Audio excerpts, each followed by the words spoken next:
here is a flash flood watch for the following counties: Dearborn, Indiana, and Butler, Ohio.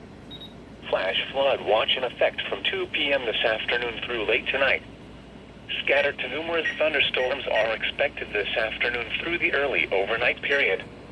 The slow-moving nature of the storms will bring the potential for locally heavy rain and flooding issues. Torrential rainfall rates of 1 to 3 inches per hour will be capable of producing flash flooding. People in the watch area should keep an eye on the weather and be prepared for immediate action should heavy rains and flooding occur.